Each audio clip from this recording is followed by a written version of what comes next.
नमस्कार, मैं हूं संजय शर्मा। आप देख रहे हैं 4 पीएम न्यूज़ नेटवर्क। आपको याद होगा कि जिस दिन देश में नई संसद का उद्घाटन हुआ, उस दिन देश में दिल्ली में देश की राजधानी दिल्ली में एक और घटना घटी थी, जिसने पूरी सरकार को शर्मिंदा कर दिया था। बशर्ते सरकार शर्मिंदा हो। दिल्ली में महिला पहलवान खिलाड़ी जिन्होंने भारत का नाम रोशन किया, वो धरना दे रही थी भारतीय जनता पार्टी के सांसद ब्रजभूषण सिंह के खिलाफ, यौन शोषण के आरोप लगाए थे और उनको पुलिस घसीटते हुए ले गई थी वहां से घटना स्थल पर। और वो पूरी तस्वीरें पूरी दुनिया में वायरल हुई थी। तब से लगातार विपक्ष उन पर हमलावर था और उन बच्चियों के समर्थन में, उन खिलाड़ियों के समर्थन में खास तौर से जाट समुदाय भी सामने आ गया था। बच्चियां इस समुदाय से आती हैं और तमाम खाप पंचायतों ने उनका साथ दिया था। सरकार को बहुत शर्मिंदगी उठानी पड़ी थी। इस बीच में फेडरेशन का चुनाव हुआ। इन खिलाड़ियों की मांग थी कि ब्रजभूषण सिंह जी या उनके समर्थक कोई भी इसमें चुनाव में भाग नहीं लेना चाहिए। लेकिन चुनाव हुआ और ब्रजभूषण सिंह जी के बहुत सबसे करीबी संजय सिंह भारतीय कुश्ती संघ के नए अध्यक्ष बन गए। जैसे अध्यक्ष बने तो पहलवान साक्षी मलिक ने बड़ा ऐलान कर दिया। उन्होंने कहा कि मैं कुश्ती ही छोड़ दे रही हूं। जिस जगह मेरा मान नहीं है, जिस जगह मेरा सम्मान नहीं, उस जगह मैं कुश्ती ही छोड़ दे रही हूं। इस बयान के बाद एकदम राजनीतिक गलियारों में हड़कंप मच गया। और ये हड़कंप इस दृष्टि से भी महत्वपूर्ण था कि 3 दिन पहले उप राष्ट्रपति सभापति राज्यसभा उनकी नकल उतारी थी एक सांसद ने, तो बाहर पार्लियामेंट के बाहर। तो इसको भारतीय जनता पार्टी ने मुद्दा बना लिया था। दिल्ली में आज प्रदर्शन हुए थे और खुद उपराष्ट्रपति ने कहा था कि मैं जाट समुदाय का हूं, मैं पिछड़ा हूं, इसलिए मेरी उपेक्षा की गई और मेरी बदनामी की गई। इस तरह की तमाम बातें धनखड़ जी ने कही। आज एक के बाद एक महिला खिलाड़ियों ने कहा कि वो संन्यास ले रही हैं, कुश्ती छोड़ रही हैं। तो बड़ा सवाल उठा कि क्या धनखड़ जी को ये आज नजर नहीं आया कि ये लड़कियां भी उनके समुदाय से आती हैं, ये भी जाट समुदाय की लड़कियां हैं, ये कुश्ती छोड़ रही हैं जिसके लिए पूरा जीवन उन्होंने कुर्बान कर दिया। जैसे मुझसे कोई कहे जीवन की कोई परिस्थिति ऐसी बन जाए जिससे मुझे ये कहना पड़ जाए कि मैं पत्रकारिता छोड़ रहा हूं, तो शायद वो मेरे लिए मरने जैसा दिन होगा। क्योंकि मैंने पिछले 35 सालों में कुछ किया ही नहीं, मैंने पत्रकारिता की है। जिस पेशे को आप 30-35 साल लगाते हैं, पूरा जीवन देते हैं, अगर वो पेशा छोड़ना पड़ जाए तो सोचिए जिंदगी में कितनी शून्यता आती है। फिर कहां चढ़ जाती है वो प्रधानमंत्री की बड़ी बड़ी बातें कि मैं महिलाओं का सम्मान करता हूं, महिलाओं का मान करता हूं। जाहिर है कि बातें कहने की कुछ और, कहने की कुछ और होती हैं। आज इसकी घटना के बाद लगातार सोशल मीडिया पे इन खिलाड़ियों के समर्थन में मैसेज ट्वीट होने लगे। आज हम कुछ खास मेहमानों से बात करेंगे, पूछेंगे कि क्या अब ये महिला खिलाड़ी जिस समुदाय से आती हैं, उस समुदाय के दर्द का आखिर उपराष्ट्रपति को ध्यान क्यों नहीं आ रहा? क्या इनको अब कभी न्याय नहीं मिलेगा? मैं मुलाकात कराता हूं। मेरे साथ 2 बहुत खास मेहमान हैं। केपी मलिक जी हैं, दैनिक भास्कर के राजनीतिक संपादक हैं, और चौधरी पुष्पेंद्र जी हैं, किसान नेता हैं, पढ़े लिखे किसान नेता हैं। मैंने इन दोनों को इसलिए बुलाया कि ये दोनों भी उसी समुदाय से ताल्लुक रखते हैं और उस समुदाय के अंदर बहुत गहरी पैठ रखते हैं, बहुत गहरी पकड़ रखते हैं। बातचीत की शुरुआत करूं उससे पहले मैं विनेश फोगाट का एक बयान सुनवाता हूं बहुत कम है, और फिर हम चर्चा को आगे जारी करते हैं। फिर भी हम उम्मीद कर रहे हैं कि हमें न्याय मिलेगा।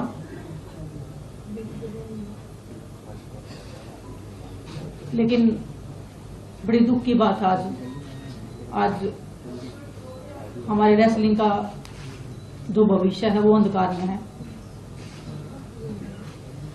हमें नहीं पता कहां पे अरदास लगती है, किसके सामने जाके हम अपना दुख बताएं।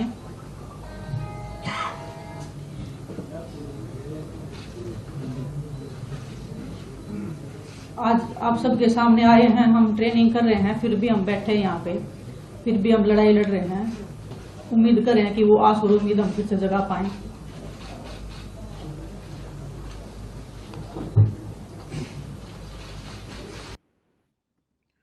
आंखों में आंसू हैं, आंसू पोंछ रही हैं, कह रही हैं कि पता नहीं हमें कब न्याय मिलेगा, उम्मीद है न्याय मिलेगा।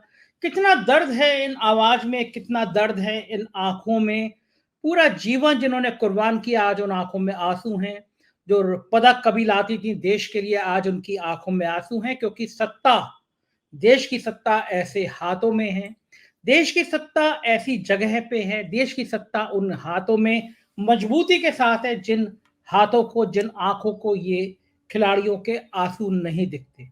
साक्षी मलिक ने क्या कहा वो भी सुनते हैं, फिर बात हमारी मांग थी महिला प्रेसिडेंट की, कि महिला प्रेसिडेंट होगी तो शोषण नहीं होगा, लेकिन ना पहले महिला का कोई भागीदारी थी। आज आप पूरे इलेक्शन उसकी लिस्ट उठा के देख लो, एक भी महिला को कोई स्थान नहीं दिया गया।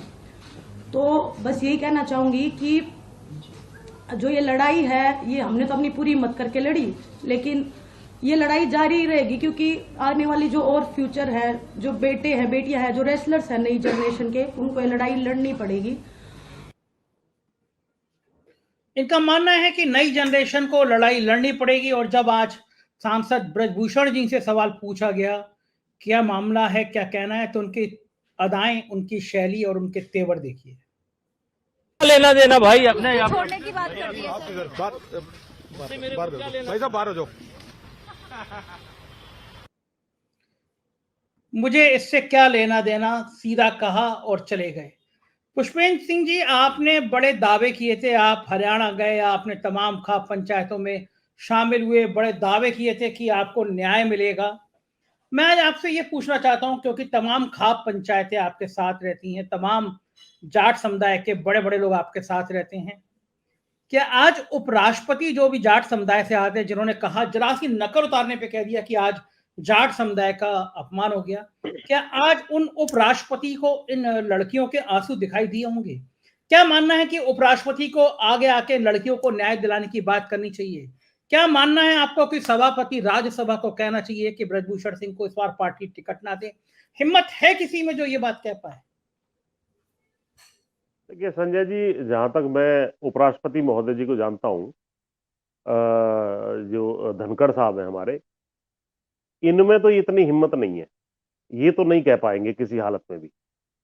और निश्चित रूप से जो है समाज का, सारी देश की महिलाओं का, इस चीज को केवल जाट समाज तक सीमित करके भी हम इस चीज को छोटा नहीं करना चाहते। उन्होंने वास्तव में छोटा किया, अपने अपमान को जाट समाज से जोड़ करके उन्होंने अपनी बात को, अपने पद को हल्का करने का काम किया, ये भी मैं स्पष्ट कर दूं। लेकिन पहले मैं महिला पहलवानों वाली बात पे आता हूं। देखिए, जो ये चुनाव हुआ था, इसमें 47 वोट है, और वो जो डेलीगेट्स हैं या जिनके जो कोलिजियम है, वो इन्हीं के अपने लोग हैं बिठाए हुए, ब्रजभूषण शरण सिंह द्वारा, अलग अलग फेडरेशन के अंदर। तो उनका वोट कहीं और जाएगा, ऐसी कोई संभावना थी नहीं। ये पहले से डिसाइडेड था कि ये ही जीतेंगे। हालांकि इसमें सरकार ने जो अपनी शर्तें थी कि भाई, उन्होंने तय जो किया था पहलवानों के साथ, तो ये किया था कि ना तो इसका कोई मित्र बंधु, ना रिश्तेदार ब्रजभूषण शरण सिंह का या बेटा या और लोग जो है इसमें शामिल होंगे चुनाव में। उसमें इन्होंने अपने रिश्तेदारों को तो छोड़ दिया, लेकिन ये इन्हीं का गुर्गा है जो अभी जीता है। और इनके जो डेलीगेट्स थे, जो वोटर थे इसमें, 40, 45, 50, 60 जो भी रहे होंगे, वो भी सारे के सारे इतने इनके लोग थे। तो पहली बात तो ये है कि इस चुनाव की जो जीत हुई है, और एक बात ये भी तय थी कि महिला जो है इसकी अध्यक्ष बनाई जाए, ताकि जो एक्सप्लॉइटेशन का मामला है और वो चीजें आगे ना हो। तो ये ना होना कहीं ना कहीं इन महिला पहलवानों के जो अन्याय हुआ है उसके ऊपर, जले के ऊपर एक तरीके से मिर्च जो है लगाने वाली बात हुई है। लेकिन मैं ये भी बात देश की जनता को आपके माध्यम से कहना चाहता हूं कि चुनाव की हार जीत आपराधिक कृत्य को कोई कम नहीं करती है, ना ही वो उसको जो है मिटा सकती है। यदि कोई सांसद चुन के आए और तत्काल हत्या कर दे, या कोई हत्यारा हो उसके बाद सांसद चुना जाए या विधायक बन जाए, तो उसके को जो कृत्य हैं वो समाप्त नहीं हो जाते हैं, वो प्रक्रिया अलग चलेगी, उसको चुनने की प्रक्रिया अलग है। तो चुनाव की जीत या हार आपके आपराधिक कृत्यों को जो है क्षमा करने वाली जो है बात नहीं है, ना ही वो सीना फुला करके, जिस तरीके से इन्होंने कई बातें कही है आपके जो आपने सुनाई, उसके अलावा इन्होंने कही है कि दबदबा था। तो किसी ने पूछा भाई आपका बड़ा दबदबा है, बोला हाँ वो तो है, भगवान का दिया हुआ दबदबा तो रहेगा। और इस तरह के पोस्टर भी इन्होंने फ्लैश किए इनके समर्थकों ने। अरे दबदबा तो रावण का भी नहीं रहा, बड़े बड़ों का दबदबा खत्म हो गया जो इस दम्भ में आए और जिन्होंने महिलाओं का जो है अपमान किया। अब इस चीज को जो जोड़ने की बात आई है कि भाई उपराष्ट्रपति जी द्वारा जो बात कही गई है कि भाई मेरी मिमिक्री हो गई, तो ये किसान बिरादरी का या जाट बिरादरी का अपमान है। आज मैं आपके माध्यम से, अगर वो सुन रहे हो तो सुन लें कि आपके घर की महिलाओं का यदि आप बिरादरी से भी इसको जोड़ते हैं, हालांकि ये खिलाड़ी है, देश के का गौरव है और कोई किसी जाति बिरादरी से इनका ताल्लुक नहीं बताया जा सकता, लेकिन फिर भी जाति तो हर एक व्यक्ति की जो भी पैदा हुआ है उसकी है, ये सच्चाई है। तो इसमें जाट बिरादरी की यदि बच्चियां भी आप इन्हें मानते हो तो आज आपके लिए तो और ज्यादा आपको इस्तीफा देना चाहिए था, या ब्रजभूषण शरण सिंह किस प्रकार से जो है उसके खिलाफ कार्रवाई हो या वो न्याय होता, इस बारे में आप एक आवाज उठाते। लेकिन वास्तविकता ये है कि इन्होंने कभी भी कोई किसी मुद्दे पर, चाहे आप किसान आंदोलन देख लें, उस वक्त जो है 750 से ज्यादा किसान यहाँ दिल्ली में बैठे हुए शहीद हो गए, या टेनी वाले मामले में किसानों को कुचल दिया गया, या जाट आरक्षण के दौरान जो है 2 दर्जन से ज्यादा हरियाणा के उसमें हमारे लड़कों को गोली मार करके शहीद कर दिया गया। तो तमाम ऐसी घटनाएं हुई है, पहलवान आंदोलन वाली बात है, तो इसमें किसी में कोई स्टैंड इन्होंने नहीं लिया है। और जिस तरीके से ये झुकते हैं और नमस्कार करते हैं अपनी डिग्निटी को नीचे झुका करके, वो भी जो है कहीं ना कहीं जाट समाज को क्या अन्य सामान्य नागरिकों को समझ में नहीं आ रहा कि आप प्रोटोकॉल में भी प्रधानमंत्री से ऊपर है, आपके ऊपर केवल राष्ट्रपति है। आप ये नहीं कि किसी का हमें अपमान करना है, लेकिन आप अपनी डिग्निटी बना करके रखें। कोई सामने वाला आएगा आपको नमस्कार करेगा, आप उससे नमस्कार करें, लेकिन ये नहीं कि आप झुकते झुकते ऐसे करके झुकते चले जाएं। तो इस तरह की जो चीजें हो रही हैं वो चीज ठीक नहीं है। अब मैं मिमिक्री वाली बात पे आता हूं। देखिए, क्या कौन सा नेता ऐसा है जिसका रोज कार्टून अखबारों में नहीं छपता? कार्टून भी एक किस्म की मिमिक्री है, उसमें तो शक्ल ही अलग तरह की बना दी जाती है आदमी की, है, और उसके ऊपर कैप्शन कुछ तरह तरह का दे दिया जाता है, वो भी अखबारों में छपता है। तो जो नेता है या सार्वजनिक जीवन में जो आ गए हैं, जो वो काम करते हैं या जो वो स्टेटमेंट देते हैं, तो उसके विषय पे बात को कन्वे करने के लिए एक मिमिक्री किसी ने यदि कर भी दी, और फिर मिमिक्री में उन्होंने कोई नाम तो लिया नहीं आपका, आपने ये कैसे मान लिया कि ये आप ही की मिमिक्री है? तो ये आपको मालूम था कि आप गड़बड़ कर रहे हैं, क्योंकि व्यक्ति चाहे कैसा ही हो, किसी पद पे हो, वो जानता है कि मैं कहां गलत हूं और कहां मैं चमचागिरी कर रहा हूं। तो ये जो है जाट समाज का, अगर आप इसको जाट समाज से भी जोड़ते हैं, जाट समाज का कैरेक्टर नहीं है वो। जो है जाट के लिए तो जो कहते हैं जस्टिस, एक्शन और ट्रुथ, इसमें भरोसा करने वाली कौम है।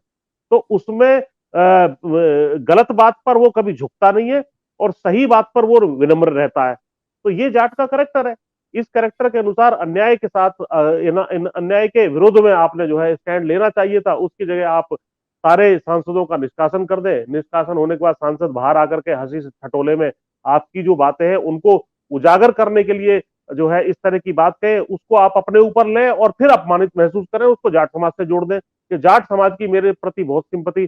और जाट समाज में तमाम मीम्स आज आ तो रहे कि जब किसानों पे लाठीचार्ज हुआ, 750 किसान मरे, महिलाएं हमारी पहलवान घसीटी गई और टेनी ने कुचला, सब काम हुए, उस टाइम भाई आप ने क्यों नहीं कहा कि ये जाट समाज का अपमान हो गया, किसान समाज का अपमान हो गया? तो ये चीजें केवल अपने आप को बचाव में ये कह रहे हैं कि भाई हमने जो बड़ा अपराध किया है, एक तो ये टेनी को बचा के या ब्रजभूषण शरण सिंह को बचा के या फेडरेशन में इस तरह के पदाधिकारी को चुनाव जितवा के या निष्कासित करके सांसदों को, उसके ऊपर पर्दा डालने के लिए काउंटर ऑफेंसिव है। लेकिन जाट समाज से इनको कोई समर्थन नहीं मिला है।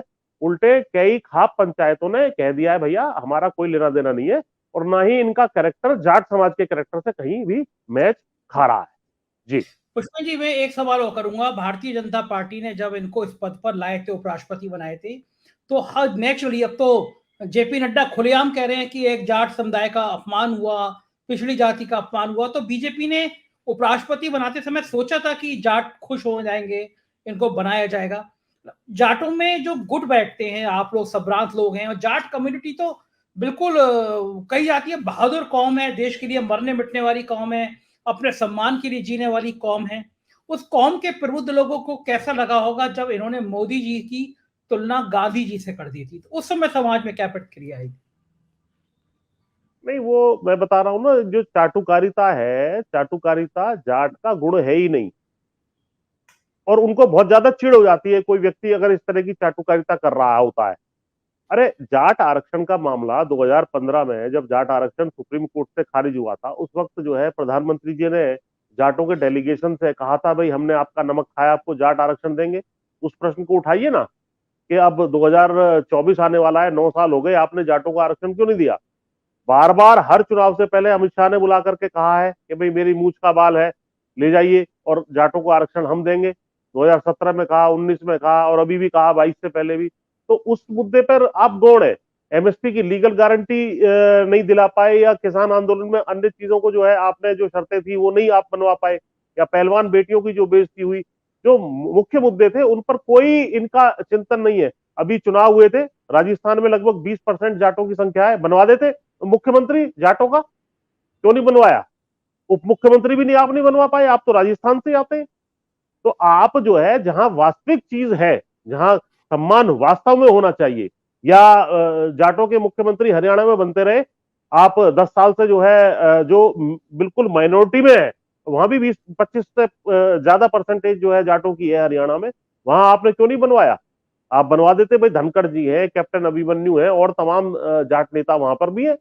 तो ये केवल जाट नेता जो है फर्श और दरी बिछाने के लिए है क्या? कुर्सी बिछाने के लिए है? लेकिन जब जो है आपकी कोई मिमिक्री कर दे तो जो अपमान हो गया। अरे, कोई अपमान नहीं हुआ जाटों का, जाटों का अपमान हो गया। और एक वो चल रहा है, जाटों को पता ही नहीं हमारा अपमान हो गया। अपमान तो आज हुआ है जब हमारी बिटिया ने मजबूरी में इस्तीफा दिया है वहां जाकर के, कि भाई मैं कुश्ती जो है त्यागने का फैसला लिया है। आपने बिल्कुल ठीक कहा। आप जो पत्रकार के रूप में कितने डेडिकेशन से दिन रात काम करते हैं, स्पोर्ट्समैन तो और बहुत भयंकर डेडिकेशन उसका होता है।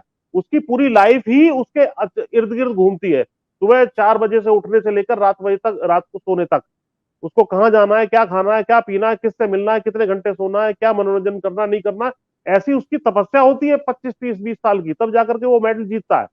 उस मेडल को जीतने के बाद वो सारे के सारे देश का मान बढ़ा रहा है, और वो शिकायतें कर रही हैं। आज तक कभी ऐसा हुआ है कि महिलाओं ने शिकायत जो है इस प्रकार की अनेकों महिलाओं ने आकर के गलत कर दी, उसके बाद सड़क पे भी उतरने की उन्होंने रिस्क ली, इतने बड़े व्यक्ति से टकराने का उन्होंने काम किया? तो ये सारे की सारे ढकोसले हैं। आज ये इनको मालूम है कि चुनाव सर पे है, और जाट समाज कहीं नाराज होकर के तुम्हारे खिलाफ ना चला जाए, तो एक काउंटर ऑफेंसिव में इन्होंने ये काम किया है। यदि करना है तो जाट आरक्षण दे दो, हरियाणा में, राजस्थान में जाट मुख्यमंत्री बना दो, और बाकी इसको ब्रजभूषण सिंह को बर्खास्त कराओ, इसको टिकट भी नहीं मिलना चाहिए इस बार, और इनको न्याय दो बच्चियों को, और एमएसपी लागू करो। ये मुद्दे हैं हमारे, इन पर आप नहीं काम करेंगे। बाकी मेरा अपमान हो गया, आपका कोई अपमान नहीं हुआ। आपकी मिमिक्री हुई है, मिमिक्री भी बिना किसी नाम लिए हुई है, आपने अपने ऊपर ली, क्योंकि आपको मालूम है आपका करेक्टर वही है। इस वजह से आप जो है उसको दूसरे के ऊपर टोपी पहनाने के उसमें है, लेकिन समाज इनके साथ इस विषय पे बिल्कुल भी नहीं है। जी, एक आखिरी सवाल। जो किसानों की मौत हुई उसमें से बड़ी संख्या में किसान जाट समुदाय से आते थे। 2 गवर्नर थे उस समय, एक सतपाल मलिक थे और एक धनखड़ साहब थे। सतपाल मलिक ने खुल के किसानों का साथ दिया, कहा मैं किसानों के साथ खड़ा हूं। प्रधानमंत्री से कहा कि आप बहुत गलत कर रहे हैं, और धनखड़ साहब खामोश रहे। दोनों जाट समुदाय से आते थे। तो जाट समुदाय राज्यपालों के रूप में इनकी भूमिका को इज्जत से देखता है, दोनों को बराबर के भाव से देखता है, या किसी के मन में लिए प्रति मन में सम्मान है और किसी के लिए, फिर शब्द कहना ठीक नहीं है मेरा। नहीं देखिए, पद पर अगर कोई भी व्यक्ति अपना चला जाता है तो समाज को गर्व तो होता है, लेकिन यदि वो पद की गरिमा को मेंटेन नहीं करता है, और वो ऐसे काम करता है जो अन्याय की तरफ झुक रहे हो, न्यायप्रिय ना हो। भाई संसद में भी आप देखेंगे, राज्यसभा में इनका जो कंडक्ट होता है, मैं तो खुल के बोल रहा हूँ, वो विपक्षियों को बोलने नहीं देते हैं, और पक्ष वालों को जो है, सरकार वालों को सब है, और उसी तरीके से जब इनको चाहिए निष्कासित कर दिया, किसी को बर्खास्त करवा दिया। तो ये सारी जो चीजें हो रही है, जाट समाज इस चीज को ठीक नहीं मानता। और गवर्नर साहब ने, जो सतपाल मलिक जी है, उन्होंने एक स्टैंड लिया, उनकी एक इज्जत है। आज अगर गवर्नर साहब कहीं चले जाएं तो हो सकता है 10-20 हजार आदमी उनको सुनने आ जाए, और आज ये अपनी पॉपुलैरिटी जांच लें, आ जाए यहाँ मेरठ, आ जाए कहीं जयपुर चले जाएं, 5 आदमी इनको रिसीव करने नहीं आएंगे। ये मैं आपको गारंटी से कह रहा हूँ। प्रोटोकॉल वाले अधिकारी आ जाए और वो आ जाए तो लेकिन समाज के, विशेषकर जाट समाज के, किसान समाज का कोई आदमी इनको रिसीव करने तक नहीं आएगा। और जब ये रिटायर हो जाएंगे तो इनको कोई मिलने नहीं जाएगा। मैं बता रहा हूं, इनका कंडक्ट इस तरीके का है। हालांकि मेरी इनसे अच्छी मुलाकात रही है, जाट आरक्षण के मामले में इनसे मुलाकात रही, और ये मैं अप्रिशिएट भी करूंगा कि ये वकील के रूप में होशियार है, पॉइंट्स को समझते हैं, क्योंकि मेरी तो इनसे कई मुद्दों पे, जाट आरक्षण पे चर्चा होती रहती थी, और फोन पे भी मैं वकील के रूप में बहुत होशियार है, तभी दबवाया इन्होंने जाट आरक्षण को, तभी इन्होंने जाट आरक्षण की फाइल नीचे को दबवाई है, ये गिफ्ट दिया इन्होंने जाटों को। वो पंडित जी, वो मैं कह रहा हूँ वकील के रूप में होशियार है, लेकिन होशियार आदमी भी तो गलत खेत जाके जोत सकता है ना, जब उसकी नीयत गड़बड़ है। तो मेरा कहना ये है, जोत दिया, इसमें मेरा जाट आरक्षण जोत दिया। साहब एक मिनट, हाँ, तो मेरा कहना ये है कि उन्होंने जो है, क्योंकि मैंने इंटरेक्ट किया ना इनके साथ, कई जाटों का जब आरक्षण खत्म हुआ था, इन्हीं के यहाँ पर मीटिंग हुई थी, 20, 25, 30 जाट थे उसमें महत्वपूर्ण, और इसमें संजीव बालियान भी थे, और धनखड़ साहब भी थे, और तमाम खाप चौधरी थे, और जिन्होंने जाट आरक्षण की लड़ाई लड़ी थी। तो वहां हमने एक प्रस्ताव इनको बना के दिया था, इनको बड़ा अच्छा लगा। उसके बाद मेरी 1-2 बार इनसे बातचीत, मुलाकात भी होती रही, लेकिन जब ये एक बार गवर्नर बन गए, बंगाल में गए थे पहले ये, उसके बाद मैंने भी कोई ज्यादा इनसे संपर्क साधा नहीं, और ना ही मेरी कोई बातचीत मुलाकात उसके बाद हुई। मतलब अपनी प्रोफेशन की मैं बात कर रहा हूँ कि वकील के रूप में इन्होंने एक, ऐसा नहीं है कि वो इनकी एक शार्पनेस है, लेकिन उस शार्पनेस का प्रयोग ये किस डायरेक्शन में करते हैं ये मैं नहीं कह सकता, लेकिन ये राज्यपाल के रूप में, और ये जो इनका पद है उपराष्ट्रपति के रूप में, निश्चित रूप से इन्होंने जाट समाज को बहुत ज्यादा निराश किया है। जी मलिक साहब, आपका तो बहुत जाट समुदाय के बड़े बड़े लोगों में बहुत करीब का नाता है, आप रोज उठते बैठते हैं, और आप दिल्ली की सत्ता के भी बड़े करीबी लोगों में से उठते बैठते हैं, विपक्ष में भी आपकी अच्छी पहचान है, वरिष्ठ पत्रकार हैं आप। लड़कियां रो रही हैं, जाट समुदाय की लड़कियां रो रही हैं। ये समुदाय वो है जो बेटी के सम्मान में खून की नदियां बहा दे, बेटी के सम्मान में अपना गला कटवा दे।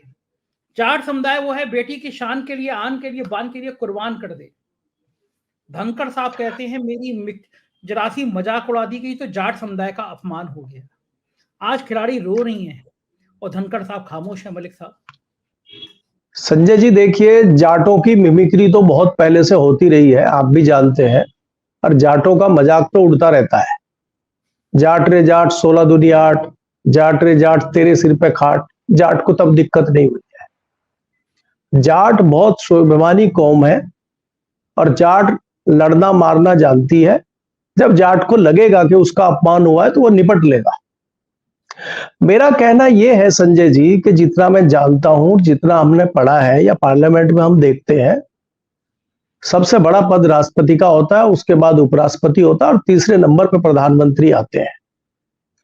मैंने पिछले कई सालों से पार्लियामेंट हो, चाहे कोई दूसरा कोई प्रोग्राम हो, कोई कार्यक्रम हो, प्रधानमंत्री को पहले नमस्ते करते हुए देखा। ये नमस्ते के साथ झुके हुए रहते हैं उनके सामने। शायद राष्ट्रपति को एक बार को ना झुके, ये झुके रहते हैं। और एक चीज मैं आपको बता दूं कि जाटों को टूटी हुई खाट और झुका हुआ जाट बिल्कुल पसंद नहीं है। चाहे आप उसको कुछ भी बना दो, सम्राट बना दो उसको। और आप अगर इतिहास देख लें उठा के, चाहे वो मुगलों का इतिहास हो, चाहे वो अंग्रेजों का इतिहास हो, जाट कभी झुका नहीं है, वो कट गया है। वो जाटों का इतिहास बहुत पुराना है।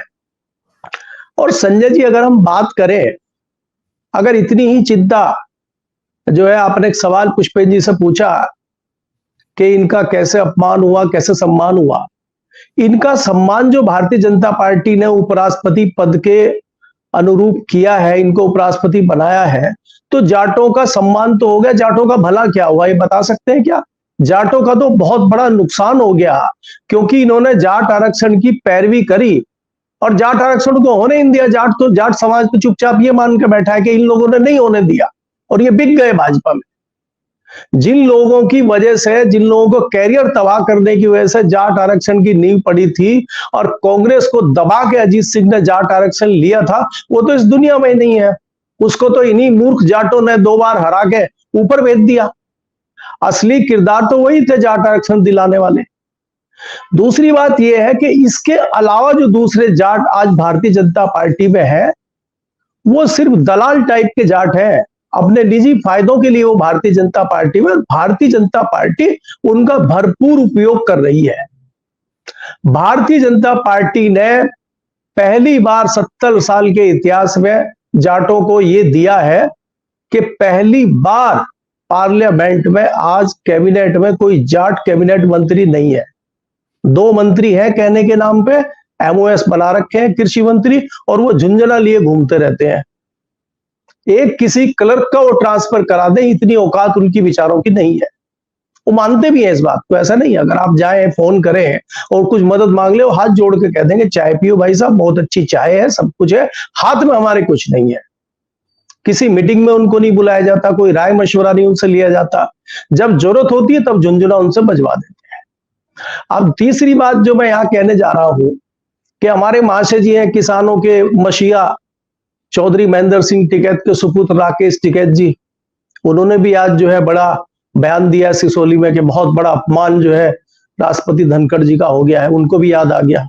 उनका पता ही नहीं लगता कि वो किसानों के साथ हैं, जाटों के साथ हैं, सरकार के साथ हैं, भाजपा के साथ हैं। तो इस तरह के लोग भी हमारे समाज में हैं। हमारे समाज में अगर आप देखोगे, चाहे मुजफ्फरनगर का दंगा हो, हमारी बहन बेटियों की तरफ कोई एक बार नजर कर दे, या तो वो मरेगा या हम मरेंगे। हम उस तरह के जाट होते हैं। और हमारी बहन बेटियों को बूटों से कुचला गया जंतर मंतर पे, और इन लोगों का खून नहीं खोला तो जाट नहीं है ये कुछ और है। ये इन्होंने जाटों का मुखौटा पहन रखा है। जाट तो दूर बैठे हैं गांव में, और जब उनको मौका मिलेगा वो कर देंगे। उन्होंने किया है, उन्होंने मुगलों के टाइम पे भी किया, अंग्रेजों के टाइम पे भी किया, और अभी भी वो कर देंगे। और गए हैं 11 महीने करके, 750 किसान मरे, जिसमें से 80% जाट थे। दिखाया उन्होंने करके। जो मोदी जी किसी से नहीं झुकते, उन मोदी जी को झुका के दिखाया, छल से उनको झुकाया। अभी भी उनको कह दिया कि आपको एमएसपी देंगे, विचार किया जाएगा, और कुछ नहीं हुआ। तो इसलिए मैं कह रहा हूं कि इन्होंने कुछ मुखौटे जाटों को मूर्ख बनाने के लिए लगा रखे हैं। और मेरा मानना यह है, मैं तो खुद जाट परिवार से आता हूं, किसान परिवार से आता हूं, और हमने तो देखा है बहुत बारीकी से गांव में से। हमारे यहाँ तो शुगर की बेल्ट है, और शुगर की जो है बुग्गी या ट्रॉली जब शुगर मिल में लेके जाता है किसान, अगर उसमें से कोई गन्ना खींचने लगे और थोड़ा अकड़ दिखाए तो पीट देता है किसान उसको। और कोई प्यार से मांग ले कि चौधरी साहब एक गन्ना ले लूं क्या, बोला 2 ले ले, क्या दिक्कत है, पूरी बिल्ली दे देगा उसको, प्यार से ठग लो इसको। तो प्यार से आप जाट को ठग सकते हो, लेकिन आंखें दिखा के जाट को नहीं ठग सकते। आज हमारी बहन बेटियों का जो रो रो के हाल है, और बहन बेटियों को इस तरह से मजाक बनाया जा रहा है, और एक उस आदमी को जो दोषी है, सारी चीजें सबको पता है, और उसको हीरो बनाया जा रहा है, और वो कह रहा मेरा दबदबा कायम है, बरकरार रहेगा। उस पर कोई अपमान जाटों का नहीं हो रहा, ना किसानों का अपमान हो रहा, और इनका अपमान हो गया मिमिक्री करने पे।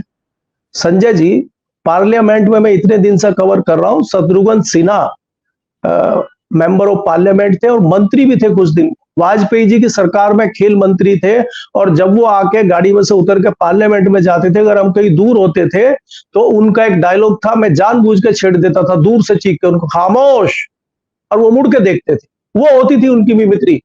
उन्होंने तो हमारे खिलाफ आज तक कुछ नहीं किया। तो ये मिमिक्री सब जो है, आप भी जान रहे हैं कि देखिए, इतिहास बनाने में भारतीय जनता पार्टी और मोदी जी का कोई सानी नहीं है। आज मोदी जी ने 150 सांसदों को बर्खास्त करके एक इतिहास बना दिया है, और उस इतिहास में जो चीजें हैं, कई सारे सवाल हैं, उससे बचने के लिए एक नया मिमिक्री का नाटक शुरू हो गया है ये, और ये कुछ दिन चलेगा, और तब तक पार्लियामेंट खत्म हो जाए। कल लास्ट डे है पार्लियामेंट का, पार्लियामेंट खत्म, और फिर नया रंग दे दिया जाएगा। थोड़े दिनों में आप अयोध्या में जो है घंटियां बजवाएंगे, वो इतनी तेज घंटियां बजेंगी, कानों में गन गन गन गन, और जय श्री राम के नारे लगेंगे, और सब सुनना बंद हो जाएगा। और आज गया, कल का दिन शुरू, नया खेल शुरू हो जाएगा संजय जी। तो यहाँ कुछ नहीं होना है। यहाँ लोग अपने निजी फायदों के लिए समाज को बेचने पर तुले हैं, कौम को बेचने पर तुले हैं, किसानों को बेचने पर तुले हैं। उनका निजी हित और निजी स्वार्थ सामने आ रहा है, और कोई नई चीज मुझे दिखाई नहीं दे रही संजय जी। मैं एक आध चीज आपको और बता देता हूं कि आपको याद होगा, लखीमपुर खीरी में जब किसान कुचले गए, तब किसानों का अपमान नहीं हुआ था क्या? टेनी के लड़के का क्या हुआ, उसको जेल भेज दिया, तो टेनी साहब तो आज भी मंत्री है। ब्रजभूषण सिंह का आपको पता ही है कि उनका बाल भी बांका नहीं हुआ। इसके अलावा अगर हम बात करें, पश्चिमी उत्तर प्रदेश में कई सारी शुगर मिल है जहां पे आज तक किसानों को पैसा नहीं मिल रहा है, और एक शामली शुगर मिल है सरसादी लाल की, जो भगत सिंह की फांसी पे गवाह बने थे, गिफ्ट मिली थी अंग्रेज सरकार से उनको, और वो दादागिरी कर रहे हैं। एक किसान का पैसा नहीं दे रहे, बोला उखाड़ दो जो उखाड़ना है, अगर मिल उखाड़ दिए तो मिल उखाड़ के ले जाओ, पैसा नहीं देंगे। दूसरा सीजन शुरू हो गया है, मेरा गांव खुद उसमें आता है और मेरा भाई भी सारा गन्ना सप्लाई करता, मेरा खुद का जो जमीन है उसका गन्ना भी उसमें जाता है, जो मेरे भाई को पेमेंट मिलता है 1 रुपया नहीं मिल रहा है। वो इतना परेशान है, वो कह रहा है कि फीस देने के पैसे नहीं है बच्चों के। किसान की ये दुर्गति हो रही है, तो ये सम्मान आप किसान का कर रहे हैं। भारतीय जनता पार्टी की दोनों जगह सरकार है, डबल इंजन की सरकार है, तो क्यों नहीं आप गन्ना किसान का पेमेंट करवा रहे? ये सम्मान है। तो इसलिए मैं ये बता रहा हूं, कुछ निजी हित को साधने के लिए वो जाट के रूप में जो भेड़िए भारतीय जनता पार्टी के साथ है, वो अपने निजी स्वार्थ को पूरा करने के लिए ये सारी चीजें कर रहे हैं। किसी जाट का और किसी किसान का कोई उपमान मुझे कम से कम दिखाई नहीं देता जी। अच्छा, ये जो आज जो खिलाड़ियों ने इस्तीफे दिए हैं, अपना खेल छोड़ने की घोषणा करी है, क्या इससे धनखड़ जी की सेहत पे कोई असर पड़ेगा या नहीं पड़ेगा? वो वैसे ही मोदी जी के आगे यूं हाथ जोड़ते रहेंगे और महात्मा गांधी और मोदी जी को एक बताते रहेंगे? संजय जी, ये जो आज इस्तीफा उन्होंने दिया है, जो खिलाड़ियों ने अपना संन्यास लिया है, उससे धनखड़ जी को कोई लेना देना ना पहले था ना आज है। अगर धनखड़ जी को उनसे कोई फर्क पड़ता है, चिंता होती, तो जब वो जंतर मंतर पे धरना दे रहे थे तब भी वो कोई बयान जारी कर सकते थे। हिम्मत दिखाई थी ना सतपाल मलिक ने। सतपाल मलिक ने कहा था प्रधानमंत्री को कि इन किसानों के साथ पंगा मत लीजिए, इनकी कुछ मांगे मान लीजिए और इनको प्यार से समझा लीजिए, ये चले जाएंगे। आखिरकार वही हुआ। दूसरा, ये खिलाड़ी भी बैठ के आखिर तक बैठे रहे और जब कोर्ट ने दखलंदाजी करी तब ये उठे।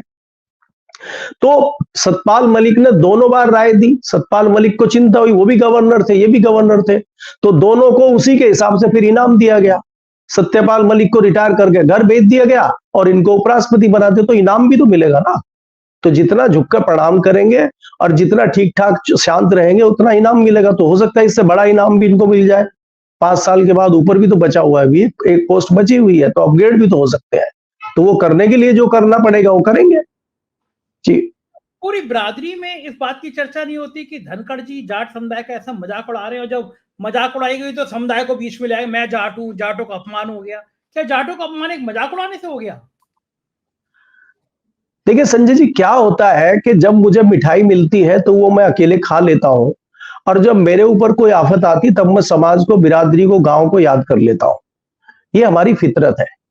आप याद करिए, एक महान पत्रकार हैं दिल्ली में हमारे समाज से, जब उनके ऊपर आफत आई थी और जिस आईपीएस ने उनको बंद किया था, अंदर भेजा था, तब उनके अंदर भी समाजवाद और ये जातिवाद खड़ा हो गया था और वो जाति की दुहाई उनको देने लगे थे। तो उन्होंने सवाल पूछ लिया था कि जब महात्मा गांधी वाले फोटो वाले कागज आप जो है लपेट कर ले जा रहे थे, तब आपको समाज की और जाट की याद नहीं आई? तो ये लोग क्या करते हैं, मैंने जैसा कि मैं पहले भी कहा आपको कि ये निजी स्वार्थ, निजी हित साधने के लिए किसी भी एंगल तक गिर सकते हैं, और ये जाटों की ना फितरत है ना सीरत है। तो ये तो जाटों के नाम पे कलंक है, कुछ चंद लोग जिनकी वजह से जाट बिरादरी बदनाम हो रही है। और देखिए, ये सत्ता का खेल पहले से रहा है, चाहे मुगलों की सत्ता हो चाहे अंग्रेजों की सत्ता हो, उन्होंने जाटों को बांटकर अपने सत्ता के हितों को साधने का काम किया है। उसी का आप देखेंगे, देखिए दिल्ली पे हमेशा जाटों का कब्जा रहा है, दिल्ली के चारों तरफ जाटों का दबदबा रहा है। उसी को बांटने के लिए अंग्रेजों ने जाटों की एक बेल्ट पश्चिम उत्तर प्रदेश यूपी में डाल दी थी, कुछ को पंजाब बना दिया था, कुछ को हरियाणा बना दिया था, कुछ को राजस्थान में डाल दिया था, और इनको बांटने का काम किया था। तो आज भी जो सत्ताधारी दल है वो अपने हितों को साधने के लिए इनको बांट के रखते हैं, चाहे वो कांग्रेस हो चाहे आज की भारतीय जनता पार्टी हो। और सत्ता आती रहेगी, जाती रहेगी, और ये अपना कुछ कर नहीं पाएंगे। अब जाट की राजनीति खत्म हो चुकी है। संजय जी, आप इसको छोटी बात मत समझिए, मैं जो आपको कह रहा हूं, 70 साल के इतिहास में कम से कम कभी हम 12 सुनते थे, कभी 10 सुनते थे। एक हनक थी चौधरी चरण सिंह की, तभी तो वो प्रधानमंत्री पद तक पहुंच गए थे। आज कोई जाटों में आपको ऐसा नेता दिखाई देता है कि जो प्रधानमंत्री पद तक पहुंच जाएगा? तो आप ये समझिए कि आज इस स्थिति ये आ चुकी है कि जाटों में कोई इतना काबिल नेता नहीं है कि उसको कैबिनेट मंत्री बनाया जा सके। खाली दिखाने के लिए, खाना पूर्ति करने के लिए आपने 2 जाट समाज के नेताओं को खाली एमओएस बना रखा है। क्या जाट सांसदों की कमी है क्या? जाटों ने कम सांसद जिता के भेजे हैं क्या? तो इसलिए ये तो जाटों का मजाक उड़ाया जा रहा है। और ये जब मजाक उड़ रहा था इन लड़कियों का भी, ये तो दुखी होकर रो के इन्होंने जो है अपने को अलग किया है इस खेल से। और कितना बेइज्जती करवाएंगी अपनी, उनका भी आत्मसम्मान है, उनकी भी अपनी इज्जत है, तो इसलिए वो दूर हो गई है। जी शुक्रिया केपी मलिक जी, आपने इतना विस्तार से हमसे बातचीत की और पूरी घड़ी समझाया। बहुत बहुत धन्यवाद, आभार। तो ये थे केपी मलिक जी, और ये सीधा सीधा कह रहे थे कि धनखड़ जी ने जब अपनी मजाक उड़ाने की बात सामने आई तो जाट याद आ गए, लेकिन जब किसान मर रहे थे जिसमें से अधिकांश जाट थे, जब लड़कियों का, इन खिलाड़ियों का अपमान हो रहा था, तो धनखड़ जी को जाट समुदाय याद नहीं आया। जायज बात है ये कि आखिर अब धनखड़ जी कहाँ है, अब सभापति जी कहाँ है, अब उनको जाट समुदाय याद नहीं आ रहा। अपनी राय बताइएगा, ये बातचीत आपको कैसी लगी। चैनल को ज्वाइन कीजिएगा अगर आपको लगता है ये ईमानदारी भरा चैनल है, गोदी मीडिया नहीं है, खुल के अपनी बात कहता है। सब्सक्राइब करिएगा, ज्वाइन कीजिएगा। राज्यों के भी हमारे चैनल हैं, 4 PM यूपी, बिहार, गुजरात, महाराष्ट्र, कर्नाटक, मध्य प्रदेश, और 4 PM बॉलीवुड भी, उसे भी सब्सक्राइब करिएगा। शुक्रिया, थैंक यू।